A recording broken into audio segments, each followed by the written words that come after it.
Tac. Et je vais commencer à accepter les gens qui sont dans la salle. Voilà. Alors, merci tout le monde de vous joindre aujourd'hui pour une nouvelle conférence avec Amandine. Bonjour Amandine. Ben, bonjour Audrey, bonjour à tous. On est bien content de vous retrouver pour encore une nouvelle conférence super intéressante aujourd'hui sur les erreurs dans la déclaration canadienne, un sujet chaud qui va qui va nous porter loin. Pour ceux qui nous regardent, la conférence est enregistrée. Donc, si vous voulez allumer vos caméras et nous faire un petit coucou, ça va nous faire plaisir. Si vous préférez rester dans l'anonymat, c'est correct aussi. Et puis, bah, comme la conférence est enregistrée, on sera en mesure aussi de la partager a posteriori et que si jamais vous connaissez des personnes qui sont intéressées, partagez le lien avec eux sans souci. Et si vous avez des questions, vous pouvez les poser dans le chat au fur et à mesure. Moi, je vais les prendre régulièrement en fonction du moment auquel ça s'y prête. Et puis sinon, on aura une session de questions-réponses à la fin. Voilà, donc la parole est à toi, Amandine. Eh ben, écoute, merci beaucoup Audrey. Et, ben, comme tu l'as rappelé, surtout n'hésitez pas à poser des questions. Déjà, ça nous fait plaisir de répondre à vos questions et puis ça nourrit aussi souvent la conférence, etc. Donc c'est assez chouette de pouvoir interagir. Donc, comme l'a dit Audrey, aujourd'hui on parle des erreurs dans la déclaration canadienne. Bah, pourquoi? Parce que souvent les déclarations sont envoyées depuis un mois, donc il peut y avoir des déclarations, des erreurs dans la déclaration de cette année ou des années précédentes.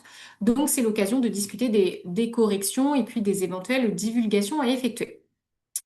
Donc aujourd'hui, très rapidement, de quoi on va parler? D'abord, pourquoi régulariser? Donc là, je vais vous montrer un petit peu les erreurs que je vois fréquemment dans les dossiers avec mes différents clients et puis aussi les risques fiscaux si on régularise pas et si on laisse la situation comme telle. Ensuite, on parlera des deux voies pour régulariser les situations. Vous verrez qu'il y en a une plus simplifiée, qui est le redressement, qui est assez simple. Et puis en soi, hein, ensuite, de l'autre côté, on a le processus de divulgation volontaire, dont peut-être certains ont déjà entendu parler, qui est assez connu pour le coup et assez complexe. Voilà, donc on regardera les deux. Et puis ensuite, en troisième partie, on parlera vraiment des avantages et des inconvénients de chaque procédure.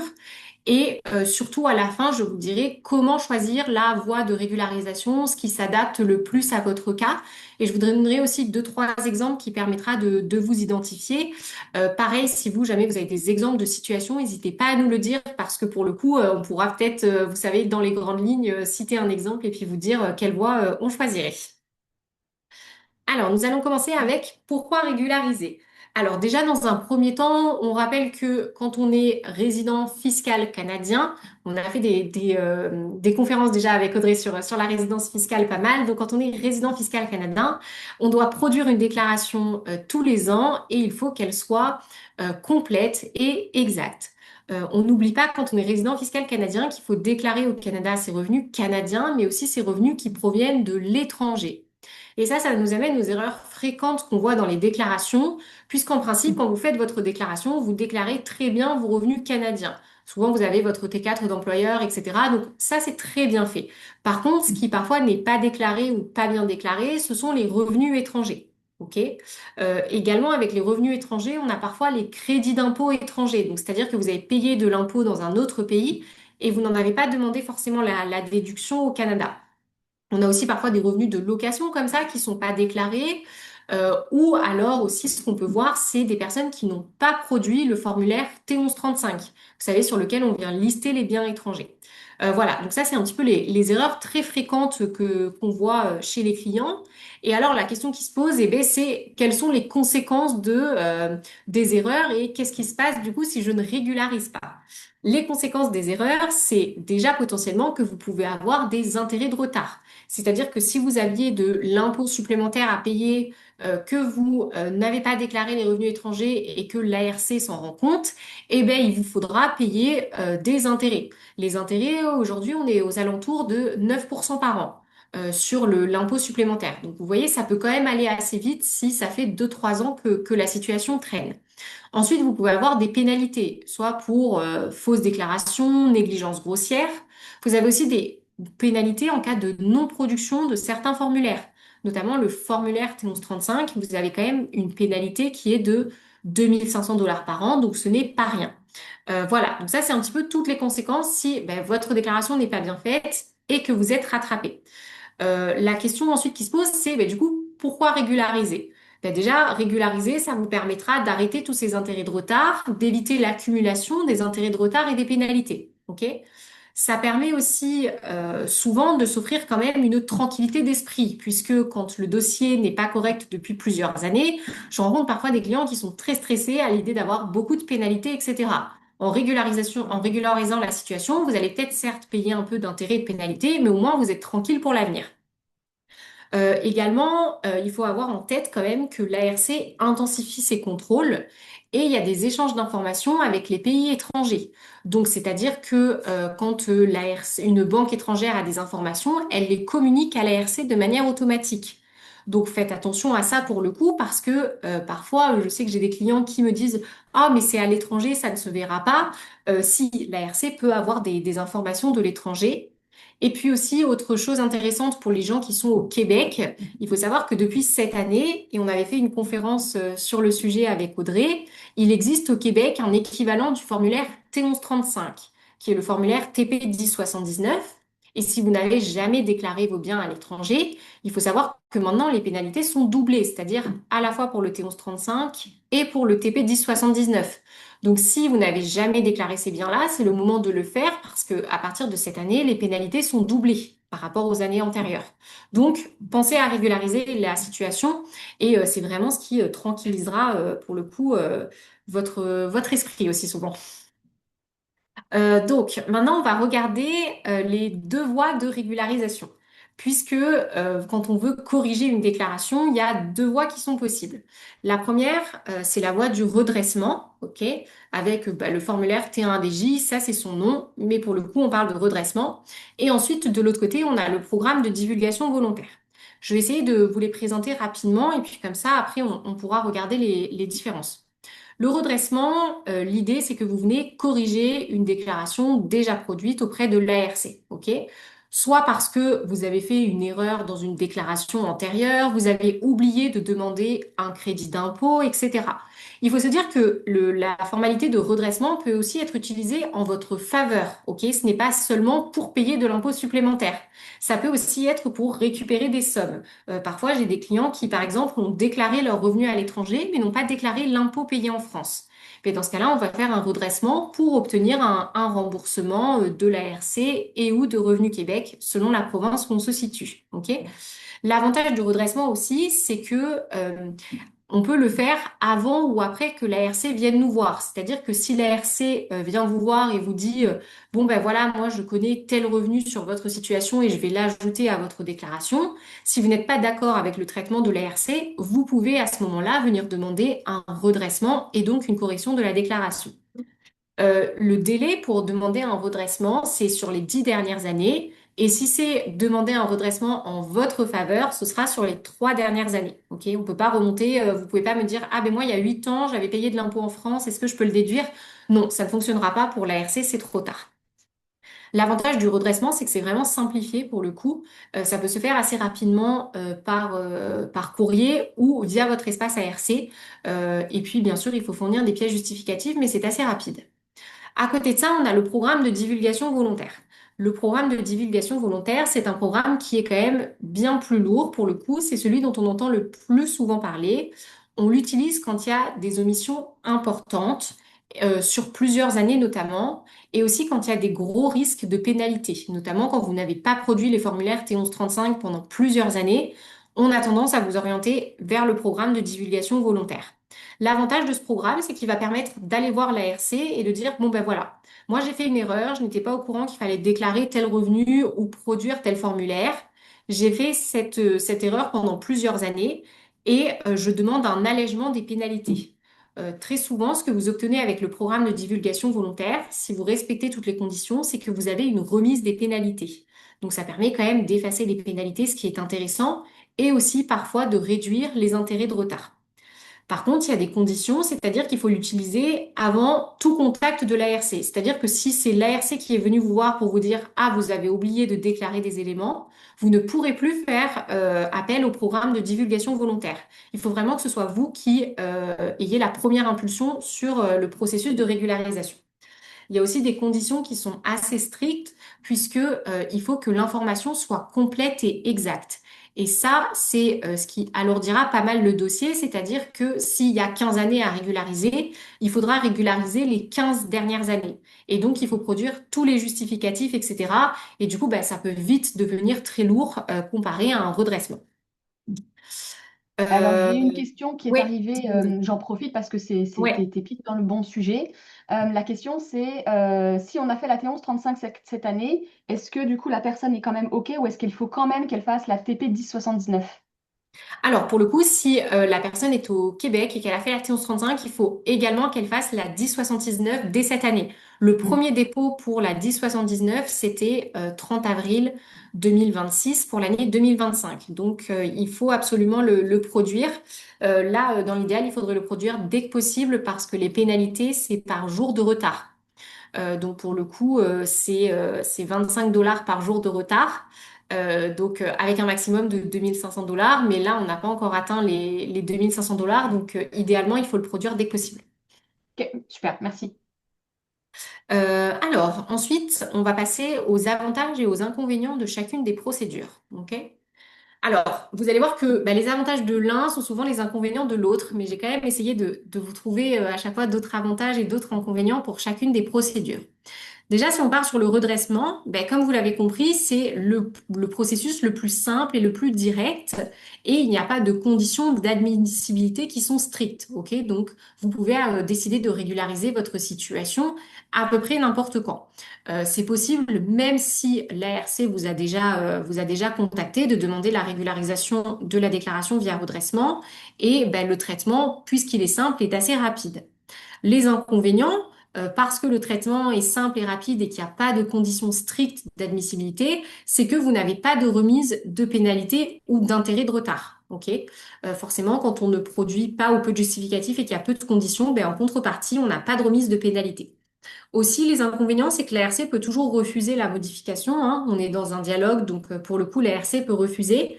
Mais par contre, l'avantage que vous avez face à ça, c'est que vous pouvez demander plusieurs fois la même modification. Ça, c'est un petit peu particulier, mais il faut savoir que l'ARC, il y a des agents qui sont pas forcément formés en fiscalité internationale et qui vont d'abord refuser votre modification. Il va falloir la redemander à nouveau avec un agent en particulier et elle va être acceptée la deuxième fois. Parfois, on a des allers-retours comme ça successifs sur le dossier pour une même modification. Ok. Donc ça, il faut aussi l'avoir en tête. L'autre inconvénient pour le redressement, toujours, c'est qu'il n'y a pas de protection contre les poursuites. Donc, c'est-à-dire que si vous faites une demande de redressement, ça ne vous garantit pas qu'ensuite l'ARC ne vous poursuivra pas sur d'autres éléments et ne viendra pas recorriger cette demande-là. Ok. Et surtout, la régularisation en votre faveur, comme je le disais plus tôt, est limitée aux 3 dernières années, alors que si c'est en faveur de l'ARC, vous pouvez remonter jusqu'à 10 ans. Ensuite, face à ça, on a le programme de divulgation volontaire. Alors, les gros avantages du programme de divulgation volontaire, c'est qu'on a une remise totale ou partielle des pénalités. Le plus souvent, la remise est totale. C'est très rare que la remise soit partielle. Vous avez aussi un possible allègement des intérêts de retard. Souvent, on arrive à obtenir quand même jusqu'à 50% d'allègement sur les intérêts de retard. Donc, vous voyez, avec un taux de 9% par an, c'est quand même intéressant. L'avantage aussi de la divulgation volontaire, c'est qu'une fois qu'elle est acceptée sur les éléments que vous avez produits, l'ARC ne peut pas venir ensuite recorriger ça. C'est-à-dire qu'une fois que l'ARC l'a accepté, votre dossier en fait est propre et on ne peut plus revenir en arrière dessus. Donc vous purgez vraiment le risque fiscal pour l'ensemble des années. Par contre, malgré qu'il y ait ces avantages, eh bien forcément, il y a des inconvénients. Et l'un des inconvénients, c'est qu'il y a des conditions très strictes pour la divulgation volontaire. Déjà, il faut qu'elle soit volontaire, donc c'est-à-dire avant tout contact de l'ARC. Il faut qu'elle soit complète. Ça veut dire que vous devez fournir absolument tous les justificatifs. Donc, c'est-à-dire que si c'est un formulaire T1135, par exemple, dans lequel il y a des comptes bancaires, il faut vous dire que vous allez devoir fournir tous les relevés de tous vos comptes bancaires sur l'ensemble des années qu'on régularise. OK? Donc, c'est quand même des choses qui sont assez lourdes et parfois on a beaucoup de justificatifs à produire. L'autre chose, c'est qu'il faut qu'il y ait un risque de pénalité, mais de toute manière, on va souvent vers la divulgation volontaire parce qu'il y a un risque de pénalité. Et aussi, il faut qu'il y ait minimum un an de retard. Donc, c'est-à-dire que, par exemple, si vous venez me voir et que vous me dites, ben moi, je n'ai pas produit le formulaire T1135 là au 30 avril, 2026 pour 2025 et c'est la seule année que j'ai en retard où je n'ai pas produit le formulaire, vous ne pouvez pas faire une divulgation volontaire parce que vous n'avez pas un an de retard sur la production du formulaire. OK? Donc, vous pourriez le faire que si, ben, par exemple, vous me dites, je ne l'ai pas produit les 3 dernières années. Là, dans ce cas, on pourrait faire une divulgation volontaire. Dans L'autre ces inconvénient, cas-là, si on reprend ouais, l'exemple que tu viens de citer, où la personne, elle n'a pas encore un an de retard, elle est juste en retard pour cette année finalement, oui, comme un ouais, peu l'exemple du TP 1079 dont on parlait tout à l'heure, finalement, en ouais. fait, c'est juste de produire la déclaration manquante et c'est tout, en fait. Ouais, c'est ça, exactement. On peut juste produire la déclaration manquante et avoir les pénalités, malheureusement, pour le coup, mais il n'y a pas trop d'autres solutions. Ce sera pas possible de passer par le programme de divulgation volontaire. Ce qu'il faut Ouais, garder ok. en tête, en plus, c'est que la divulgation volontaire, c'est une fois, en fait, par contribuable, entre guillemets. Parce qu'une fois Hmm. que vous avez utilisé le programme une fois, on estime que vous allez être informé sur vos obligations fiscales légales et que vous pouvez pas venir tous les 2 ans et dire, ah, ben, j'étais pas au courant et du coup, je rebénéficie du programme. Ok, Il faut donc garder même en si tête on que a souvent, deux c'est une oublis fois dans la vie. différents, c'est comme qui sont pas sur le même plan, Ouais, c'est fini, c'est trop tard. ouais, exactement. Il faut essayer quand même, si on peut, si on fait une divulgation volontaire, ensuite d'avoir un dossier vraiment conforme parce que c'est un petit peu comment dire, un joker qu'on utilise vraiment une fois. Ok. Donc il faut vraiment l'utiliser plutôt au bon moment et quand justement ben, il y a des pénalités ou des risques de pénalités qui peuvent être importants pour le coup. Hmm. T'as juste Voilà. une vie et après Ouais. ça, ta vie est finie. Non, non, non, t'inquiète. Comme dans les jeux vidéo, tu sais. Ok. Ah, j'ai une autre question Oui. qui est un peu sur le sujet aussi. La personne demande, est-ce qu'on peut faire une demande de redressement pour des oublis involontaires de revenus d'intérêt et une demande de divulgation volontaire pour le T1135 dont nous ne connaissions pas l'existence pour les années antérieures à 2025? Oui, totalement. C'est possible de cumuler les deux formes Programme. de correction. Par contre, pour le coup, selon ce qui se passe, etc., sur la divulgation volontaire, on peut aussi choisir de tout intégrer directement dans la divulgation volontaire et de à la fois faire les 1135 et modifier en même temps les déclarations. OK? L'intérêt, c'est qu'on obtient une remise quand même sur les intérêts de retard. Voilà, pour le coup, par rapport à la déclaration. Mais si c'est des choses qui sont assez simples et que vous me dites, ah ben en fait, je vais déclarer 500 dollars d'intérêt, je vais vous dire, ça sert à rien d'envoyer ça en divulgation volontaire. On se contentera de mettre le T1135 dans la divulgation volontaire. Et puis pour les intérêts, on va simplement faire un redressement. Vous paierez un petit peu Hmm. d'intérêt de retard dessus, mais pour le coup, ça sert à rien de se lancer dans une divulgation volontaire pour ça. Super. Merci. De rien. L'idée je pense que vous l'avez compris, de la divulgation volontaire, c'est que c'est quand même quelque chose qui est assez long et complexe. Déjà, c'est long lors de la préparation du dossier parce qu'il faut compter à minima plusieurs semaines avec votre comptable pour préparer le dossier. Et ensuite, c'est long aussi dans le traitement par l'administration fiscale. C'est-à-dire que, par exemple, moi, j'ai lancé des divulgations volontaires. L'ARC, je peux avoir des retours au bout de 6, 8 mois. Revenu Québec, parfois, c'est beaucoup plus long. Il y en a une que j'ai envoyée, là, je pense que ça fait 14 mois à peu près, elle est encore en étude à Revenu Québec. Le temps qu'ils ouvrent le dossier, qu'ils l'étudient, etc., ça peut prendre beaucoup de temps. Ensuite, parfois, ils redemandent des informations complémentaires, donc il faut se dire que c'est long et complexe. Et en conséquence, il y a aussi des honoraires qui sont souvent importants comparé à un redressement classique. Puisque le dossier de divulgation volontaire, vous vous doutez bien qu'on va passer plusieurs heures à régulariser l'ensemble des formulaires. Le comptable va aussi passer plusieurs heures, vous savez, à cumuler tous les documents, à tout justifier auprès de l'ARC. Donc, il faut vous attendre à des honoraires qui sont quand même plus importantes que sur un redressement. Attention, par contre, on s'entend, les honoraires sont quand même souvent inférieurs au risque de pénalité, hein, parce que c'est clair que si les honoraires sont plus importants que le risque de pénalité, ce n'est même plus intéressant de régulariser. Donc voilà. Mais pour le coup, attendez-vous quand même à des honoraires qui sont importants, dépendamment ben, du nombre d'années à régulariser et du nombre de choses aussi à régulariser. Est-ce que c'est que un T1135 ou est-ce que c'est aussi la déclaration?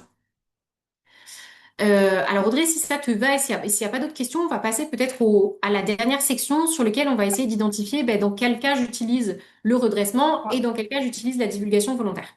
Yes. Voilà, donc comment choisir sa voie? Donc, moi, ce que je conseille, c'est plutôt un redressement quand, ben, c'est ce qu'on disait tout à l'heure, l'omission, elle est mineure, j'ai fait une petite erreur de bonne foi, etc. Ou alors, si la l'ARC m'a déjà contacté. Si la l'ARC m'a déjà contacté pour modifier la déclaration ou autre, sachez-le, c'est trop tard, il faudra forcément passer par la voie du redressement. Également, quand c'est des montants faibles, sans pénalité significative. On va aussi choisir le redressement. Ou alors, et aussi c'est ce qui est quand même ce qui est important, si je veux simplement corriger sans m'engager dans des démarches très complexes, je vais passer par le redressement. De manière très concrète, si par exemple j'ai oublié en 2024 de déclarer un revenu de location pour 5 000 $, ben, je vais aller vers un redressement. J'ai juste oublié de déclarer un revenu de location, il n'y a pas de formulaire étranger ou autre, et bon, je vais avoir des intérêts de retard pour le coup sur l'impôt à payer, mais ça reste quand même limité. Ok? De la même manière, si j'ai oublié des intérêts étrangers comme on voyait tout à l'heure, bon ben là, je vais simplement faire une demande de redressement pour l'année concernée. Parfois, il faut savoir que selon le redressement à faire, ça ne vaut même pas le coup de faire un redressement. Notamment, imaginons, vous avez, je sais pas, eu plusieurs employeurs dans l'année et vous avez oublié d'ajouter un feuillet T4 dans votre déclaration. Et bien, sachez que là, ça sert à rien de faire un redressement parce que l'ARC a déjà les informations. Donc, en fait, ils vont juste corriger tout seul la déclaration. OK? Parfois aussi, les intérêts sont tellement faibles. Je sais que parfois, il y a des gens qui déclarent pas des intérêts de l'étranger, mais on parle de 100 ou 200 $. Et dans ce cas-là, on n'engage même pas, vous savez, de redressement parce qu'en fait, les honoraires coûteraient plus cher que le redressement et que même si un jour vous êtes rattrapé avec des intérêts à payer, les sommes seront vraiment minimes. OK? Par contre, s'il y a des choses à aller chercher entre votre faveur, notamment que vous avez oublié un crédit, par exemple, ben là j'ai mis le cas où le crédit était trop important, mais parfois, par exemple, on oublie de demander son crédit pour les frais médicaux ou on oublie de demander le crédit pour l'impôt qu'on a déjà payé en France. Là, dans ce cas-là, c'est intéressant de faire le redressement et puis de récupérer les sommes en votre faveur. Ok. Là, par exemple, vous voyez, typiquement, j'ai un client, je suis en train de demander le redressement sur ses revenus de location étrangers. Il a oublié de me déclarer certaines charges lors de la déclaration initiale. C'était pas tout finalisé côté français, mais le montant est important. Il lui manquait quand même 8 000 $ de charges. Donc ben là, pour le coup, on est en train de faire le redressement, vous voyez, et puis ils vont obtenir des remboursements avec sa conjointe. Voilà. Ensuite, face à ça, donc, on a le programme de divulgation volontaire. Quand est-ce qu'on le choisit? Eh bien, je pense que vous l'avez compris, on le choisit quand les omissions sont importantes, avec des gros risques de pénalité. Parce que tout l'intérêt, quand on va vers la divulgation volontaire, c'est d'obtenir une remise de pénalité. Par contre, attention, il faut vraiment ne pas encore avoir été contacté par l'ARC, parce que pour le coup, si l'ARC a déjà commencé à étiqueter votre dossier et à le régulariser sur ce sujet, ce sera trop tard et vous ne pouvez pas bénéficier du programme. Très concrètement, quand est-ce que je le conseille? C'est quand le formulaire T1135 n'est pas produit depuis plusieurs années. Le T1135 ou le T1134 d'ailleurs pour les sociétés étrangères. On n'en a pas encore parlé cette année parce que les T1134, la période de déclaration est un petit peu plus tardive, mais souvent on fait une conférence avec Audrey aussi sur le sujet T1134. Je pense que ce sera d'ici la fin de l'été pour cette année, certainement en août. Mais voilà, pareil, si vous n'avez jamais produit de formulaire T1135, T1134 sur plusieurs années, là, c'est intéressant de faire une divulgation volontaire parce que vous allez engager des honoraires, mais vous allez surtout avoir en contrepartie une remise de pénalité auprès de l'ARC. Et donc ça, c'est quand même très intéressant. Voilà un petit peu pour comment choisir sa voie de régularisation. Écoutez, là, nous, j'ai un petit peu, je vous ai donné un petit peu toutes les informations que j'avais pour que vous ayez bien un petit peu les idées au clair. Voilà, si vous identifiez une erreur dans la déclaration, retenez déjà que ça peut être une erreur en votre faveur ou en faveur de l'administration. Si c'est en votre faveur, c'est très simple, on fait un redressement. Attention, il faut bien que ce soit dans les 3 dernières années. Et ensuite, par contre, si c'est en faveur de l'administration fiscale, là, il faut se poser la question, est-ce que je fais un redressement ou est-ce que je fais une divulgation volontaire? On l'a compris, la divulgation volontaire, c'est plutôt pour les gros redressements où il y a beaucoup de pénalités en jeu et aussi si on n'a pas produit un formulaire typiquement T1135 ou T1134. Voilà. Super, merci beaucoup. Écoute, donc j'ai ouvert les questions pour les personnes qui sont présentes, voir s'il y en avait d'autres. On les a Oui, posées au fur et à mesure, celles qui sont rentrées. Donc là, si jamais vous avez d'autres questions qui viennent, c'est le bon moment. Comme d'habitude, conversation, oui, conversation et conférence super intéressante. Moi, c'est pas la première fois qu'on fait cette conférence ensemble, mais à chaque oui. fois, j'apprends des nouvelles choses. Donc, c'est toujours super intéressant et super plaisant. Comme tu l'as dit, on va probablement faire un suivi pour la T1134 donc, avant la fin de l'été. Donc, gardez l'œil ouvert sur les prochaines dates si jamais c'est quelque chose qui vous intéresse. Et Ouais. puis, n'hésitez pas à partager les liens vers cette conférence-là aussi, ainsi que toutes les autres. Comme d'habitude, elles vont être disponibles sur notre fil Facebook, puis aussi sur la chaîne YouTube.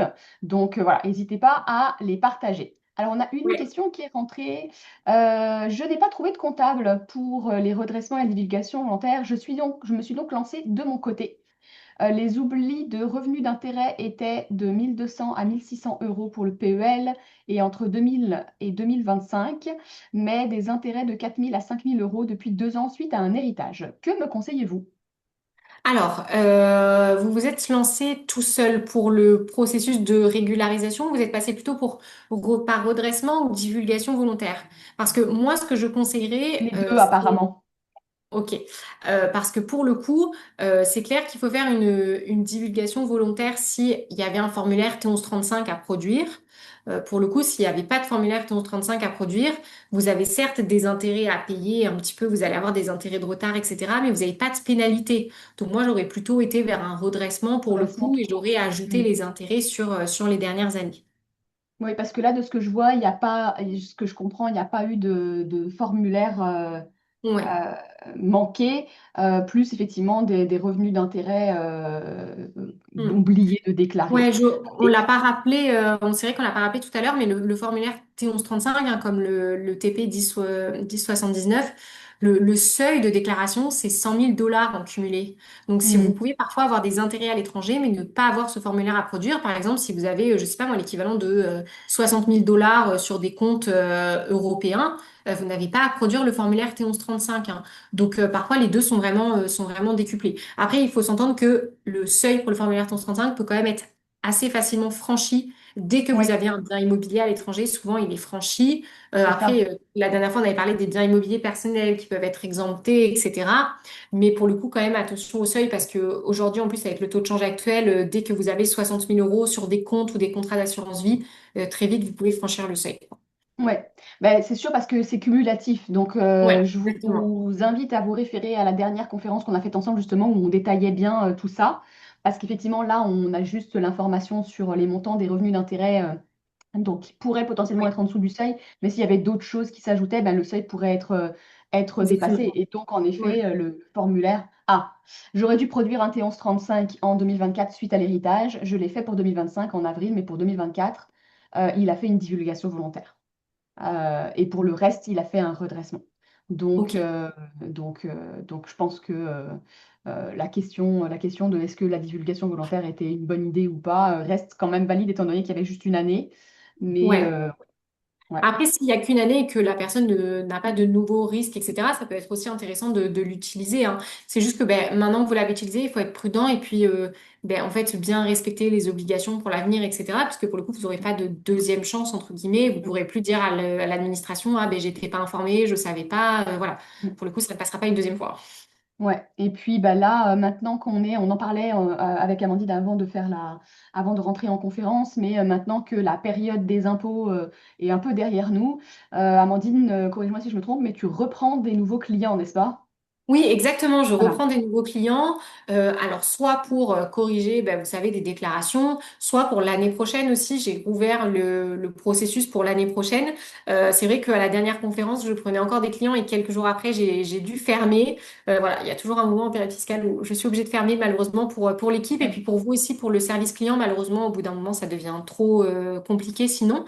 Mais voilà, là, je reprends des nouveaux clients pour ben, de l'exceptionnel ou après pour des accompagnements sur l'année, voilà, sans aucun problème.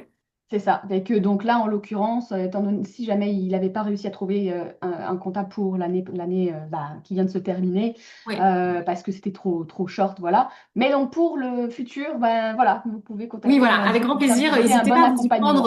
à vous y prendre assez en avance quand C'est vous avez ça? besoin d'un nouveau comptable. N'hésitez pas, même, vous savez, dès septembre-octobre de l'année, Ouais. ben, là, par exemple, vous savez, 2026 pour 2027, ben, commencer à faire des rendez-vous autres parce que ben, dès que vous avez votre Mm. place, vous avez votre place, entre guillemets.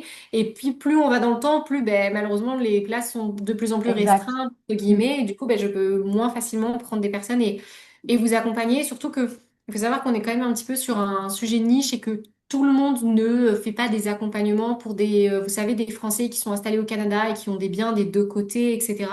Et le risque, ça peut être après que vous vous retrouvez chez des personnes qui ne savent pas bien traiter ça, avec des choses à corriger et tout ça. Et on me demande souvent, ah, est-ce que vous avez quelqu'un du coup à conseiller si vous avez plus de place? Et malheureusement, Mm. la réponse est non parce qu'on est Ouais. assez peu dans ce domaine-là. Donc voilà, si vous pouvez vous y prendre un petit peu en avance, ça nous permet nous aussi d'anticiper et puis d'accompagner le plus de personnes possible. Exact. Puis je rebondis sur ce que tu dis. Moi aussi, je conseille toujours les clients que j'accompagne. Si vous cherchez un nouveau comptable, bon, bah, quand on est dans l'urgence, on est dans l'urgence. Mais à une fois l'urgence passée, septembre, c'est vraiment le bon moment pour Oui, faire les appels, rencontrer c'est les ça, gens et commencer à nouer des contacts. Donc, tout à fait. exactement. Tout à fait. Et qu'écoute, j'ai pas d'autres questions. Merci à tous Ok. ceux qui étaient présents et qui ont rendu cette conférence dynamique et interactive. Ouais. C'est toujours plaisant. Et que, au plaisir de vous retrouver tous en août pour notre prochain sujet. Merci beaucoup, merci Audrey, merci à tous. Merci. Bon après-midi. Merci, au revoir. Au revoir.